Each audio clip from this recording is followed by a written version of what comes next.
नमस्कार दोस्तों। स्वागत है आपका धीराज करी चैनल पर। आज हम पढ़ेंगे क्लास 11 इंग्लिश का खूबसूरत अध्याय एक वृद्धा का चित्र, जिसे लिखा है खुशवंत सिंह ने।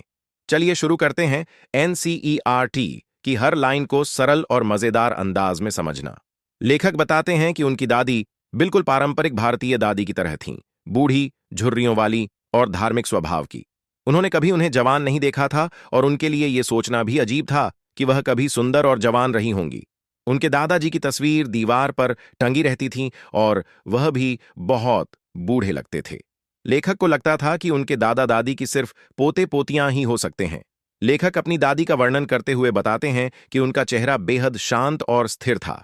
वे पूरी तरह धार्मिक थीं, सफेद कपड़े पहनती थीं और एक हाथ में माला लेकर हमेशा भगवान का नाम लेती रहती थीं।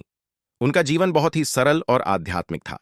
गांव में लेखक और उनकी दादी का गहरा रिश्ता था। वे हर काम साथ करते थे, सुबह उठना, तैयार होना, स्कूल जाना। दादी स्कूल तक उन्हें छोड़ने जाती थीं और रास्ते में मंदिर में बैठकर पढ़ाई करती थीं। वह जानवरों को खाना भी देती थीं। इस समय में दोनों के बीच एक मजबूत भावनात्मक रिश्ता था। जब लेखक शहर शिफ्ट हुए तो उनके और दादी के बीच की नजदीकियां कम हो गईं। अब वह इंग्लिश स्कूल जाने लगे, जहां दादी कुछ नहीं समझ पाती थीं। दादी को विज्ञान और संगीत जैसे विषय अच्छे नहीं लगते थे। उन्हें ये सब आध्यात्मिक जीवन से भटकाने वाले लगते थे। उनके बीच धीरे धीरे दूरी आने लगी। कॉलेज के समय लेखक और दादी के बीच की दूरी और बढ़ गई। अब दादी अकेली रहती थीं, कोई शिकायत नहीं करती थीं, बस माला जपती थीं, चरखा चलाती थीं और आंगन में चिड़ियों को दाना डालती थीं। यही उनकी दुनिया बन गई थी।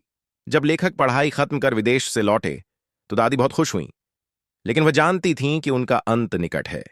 उन्होंने बोलना बंद कर दिया और शांति से माला जपती रहीं। उसी हालत में उन्होंने प्राण त्याग दिए। उनकी मृत्यु के बाद घर में हजारों चिड़ियाओं आईं। उन्होंने न तो चहचहाहट की, न दाना खाया, बस चुपचाप उनके शव के पास बैठ गईं, जैसे वे भी शोक मना रही हों। तो दोस्तों, ये थी एक भावुक कहानी, एक दादी और पोते के रिश्ते की। ये हमें सिखाती है कि समय के साथ चीजें बदल जाती हैं, लेकिन प्यार और यादें हमेशा जिंदा रहती हैं। अगर आपको यह एक्सप्लेनेशन पसंद आया तो लाइक, शेयर और सब्सक्राइब जरूर करना अपनी चैनल धीराज करी पे।